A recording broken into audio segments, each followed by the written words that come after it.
Good evening बच्चों। देखो बच्चों, आज की अपनी जो क्लास है, इस क्लास में अपने चर्चा करेंगे अपने पॉलिटिकल साइंस की जो फर्स्ट बुक है। इस फर्स्ट बुक का अपने जो 6वां चैप्टर है, जिसका नाम है पर्यावरण और प्राकृतिक संसाधन। इस चैप्टर के भैया उन क्वेश्चनों की चर्चा करेंगे जो अपने 2025 की बोर्ड एग्जाम के लिए काफी महत्वपूर्ण है। क्लियर है? तो सबसे पहले तो अपने इस बार यह देखते हैं कि ब्लूप्रिंट के अकॉर्डिंग इस चैप्टर से कितने क्वेश्चन आएंगे, किस प्रकार के क्वेश्चन आएंगे। तो यहाँ पे देखो, आपको दिख रहा होगा ब्लूप्रिंट 2025 के अनुसार भैया इस चैप्टर से अपने 4 क्वेश्चन आएंगे। 4 क्वेश्चन आएंगे और वो कितने अंक के आएंगे? 5 अंक के। अब देखो 4 क्वेश्चन कौन कौन से आएंगे? 3 क्वेश्चन तो आएंगे भैया आपके 1-1 नंबर के, और एक क्वेश्चन आएगा आपके 2 नंबर का। समझ रहे हो? मतलब 3 क्वेश्चन तो आएंगे अपने 1-1 अंक के, एक क्वेश्चन आएगा 2 अंक का, मतलब टोटल 4 क्वेश्चन आएंगे और 5 अंक के आएंगे। अब देखो 1-1 अंक वाले जो क्वेश्चन है भैया, वो आपके मल्टीपल चॉइस वाले भी आ सकते हैं, मतलब एबेसड है, बहुविकल्पी टाइप, वो भी आ सकता है। आपके रिक्त स्थान वाले भी आ सकते हैं। ठीक है, तो यहां पर मैंने रिक्त स्थान वगैरह वैसे आपको नहीं बता रहा हूं, मैं डायरेक्ट अपने सीधे क्वेश्चन ही बता रहा हूं। हो सकता है इन क्वेश्चनों को वो रिक्त स्थान के रूप में दे दे आपको, समझ रहे हो आप? हो सकता है वो एबेसड टाइप में दे दे। तो ये अपने एक ब्लूप्रिंट है। इस ब्लूप्रिंट के अकॉर्डिंग इस चैप्टर के मैं आपको मोस्ट 15 क्वेश्चन बता रहा हूं, और ये 15 क्वेश्चन भैया आने की पूरी संभावना है। 15 नहीं आएंगे, आएंगे 4 ही, लेकिन जो 4 क्वेश्चन आएंगे वो लगभग मान के चलो कि इन्हीं क्वेश्चनों में से आएंगे। बाकी मैं ये नहीं कह रहा 100% यही आएंगे, लेकिन पिछले 3-4 सालों से तो अपना इस चैनल का रिकॉर्ड रहा है कि जो क्वेश्चन मैंने बताए हैं लगभग एग्जाम में वही क्वेश्चन पुटअप होते हैं। क्योंकि मैं जो भी क्वेश्चन बताता हूँ भैया, वो क्वेश्चन सभी बोर्ड एग्जाम को ध्यान में रखकर, ब्लूप्रिंट को ध्यान में रखकर, पिछले पेपरों को अध्ययन करके फिर आपको क्वेश्चन उपलब्ध कराता हूं। ओके, तो यहां पर अपने स्टार्ट करते हैं क्वेश्चन नंबर 1। पहला क्वेश्चन है भैया, पृथ्वी शिखर सम्मेलन कब और कहां हुआ था? देखो ध्यान रखना, पृथ्वी शिखर सम्मेलन, जिसको अर्थ समिट भी बोलते हैं, ये 1992 में हुआ था। और ब्राजील जो है, इस ब्राजील का एक शहर है जिसका नाम है रियो डी जेनेरिया, वहां पर यह हुआ था 1972 में, ये शायद 1992 में, और लगभग 170 देशों ने इसमें भाग लिया था। ठीक है, कई बार आपको ये भी देता है कि अर्थ समिट कब हुआ, तो ये पृथ्वी शिखर सम्मेलन बोल दो या अर्थ समिट बोल दो, एक ही बात है। सेकेंड है भैया, लिमिट्स टू ग्रोथ पुस्तक कब प्रकाशित हुई थी? 1972 में। थर्ड क्वेश्चन है भैया, मोरवासी किसे कहते हैं? ये बड़ा अच्छा क्वेश्चन है। देखो मोरवासी किसे कहते हैं? पहली बात तो आपको बता दूं कि भारत में मोरवासी कहते हैं SC/ST के लोगों को, अनुसूचित जाति और जनजातियों को भारत में तो मोरवासी कहते हैं। लेकिन जो यूएनओ है, अर्थात संयुक्त राष्ट्र संघ, इसने 1982 में मोरवासी की एक परिभाषा दी कि ऐसे लोगों के वंशज जो किसी देश में लंबे समय से रहते चले आ रहे हैं, उनको मोरवासी कहेंगे। ठीक है, नेक्स्ट है भैया, UNDP अर्थात यूनाइटेड नेशंस डेवलपमेंट प्रोग्राम के अनुसार विकासशील देशों की कितनी जनसंख्या को स्वच्छ जल प्राप्त नहीं हो रहा है? तो भैया 66.3 करोड़ जनसंख्या जो है उसको स्वच्छ जल प्राप्त नहीं हो रहा है।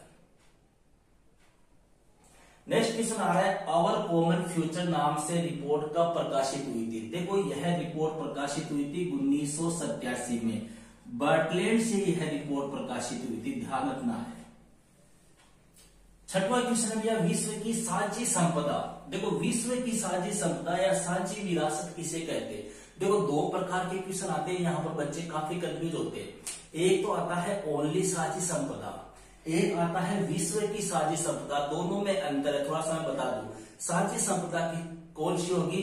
जिसके ऊपर संपूर्ण समाज का, समुदाय का अधिकार होता है। जैसे मान लो अपना कोई संयुक्त परिवार है, उस संयुक्त परिवार में कोई चूल्हा है, ठीक है, कोई आपके मान लो कोई संयुक्त परिवार में कोई खेत है, ठीक है, या अपने गांव का कोई तालाब है, या अपने गांव के अंदर कोई अस्पताल है, तो वो तो हो गई साझी संपदा। विश्व की साझी संपदा का मतलब हो गया कि ऐसी संपदा जिसके ऊपर किसी एक ही देश का अधिकार न होकर संपूर्ण विश्व का अधिकार होता है, या जिसका प्रबंधन जो है वो संपूर्ण अंतर्राष्ट्रीय समुदाय के द्वारा किया जाता है, उसको बोलते हैं विश्व की साझी संपदा।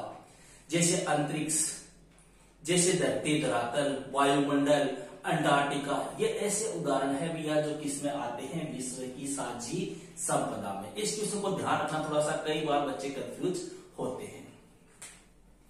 नेक्स्ट है भैया ग्लोबल वार्मिंग, या अपने बोलते हैं वैश्विक तापवृद्धि के लिए मुख्य रूप से कौन सी गैसें उत्तरदायी है।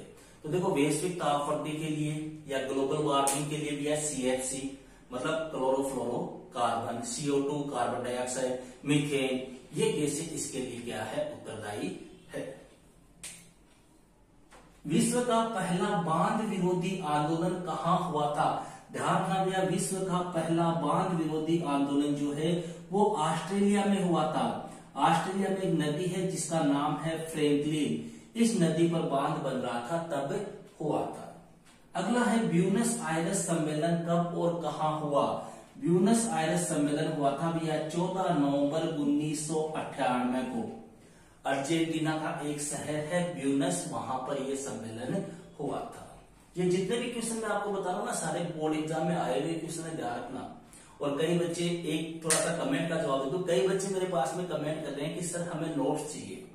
तो देखो भैया नोट्स में आपको यहाँ पर कमेंट बॉक्स में उपलब्ध नहीं करा सकता, इसके लिए आप अपने जो चैनल ये अपना जो टेलीग्राम ग्रुप है उसको आप ज्वाइन करो और वहां पर मेरे को आप मैसेज करो कि सर हमें नोट्स चाहिए, तो वहां पर मैं आपको PDF उपलब्ध करा सकता हूँ। अब बात आती है कि गुरुजी टेलीग्राम ग्रुप किस नाम से है, तो जिस नाम से अपना चैनल है उसी नाम से अपना टेलीग्राम ग्रुप है, ठीक है। नेक्स्ट है भैया क्योटो प्रोटोकॉल सम्मेलन, बड़ा अच्छा क्वेश्चन है, बहुत बार एग्जाम में आता है। देखो क्योटो प्रोटोकॉल सम्मेलन हुआ था भैया 1997 में, जापान का एक शहर है जिसका नाम है क्योटो, यहां पर यह सम्मेलन हुआ था। जो ग्रीन हाउस गैसें हैं उन गैसों के उत्सर्जन को कम करने के लिए यह सम्मेलन हुआ था, ठीक है।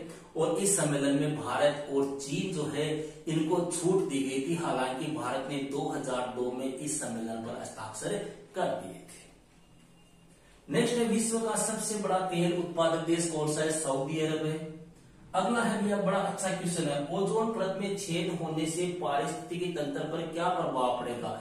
देखो ओजोन परत में छेद होने की घटना हुई थी भैया 1980 के दशक में, जिसको एक आंख खोल देने वाली घटना भी कहते हैं। अब ओजोन परत में छेद होने से क्या होगा, जो सूर्य से आने वाली पराबैंगनी किरणें हैं वो धरातल पर आएगी, और धरातल पर आने से कई जानलेवा बीमारियां, कई संक्रामक बीमारियां है वो उत्पन्न होगी, पेड़ पौधे, पशु पक्षी, जीव जंतु इनको नुकसान पहुंचेगा। नेक्स्ट आ रहा है भैया मूलवासियों की कोई दो मांगे बताइए, बहुत बार आता है ये क्वेश्चन। देखो मूलवासियों की दो मांगे, मूलवासी ये कह रहे हैं कि साहब हमें भी अन्य लोगों के बराबर दर्जा दिया जाए, पहली मांग। दूसरी मांग मूलवासियों के जो संसाधन है उन संसाधनों का दोहन नहीं किया जाए, ये दो मांग हो गई।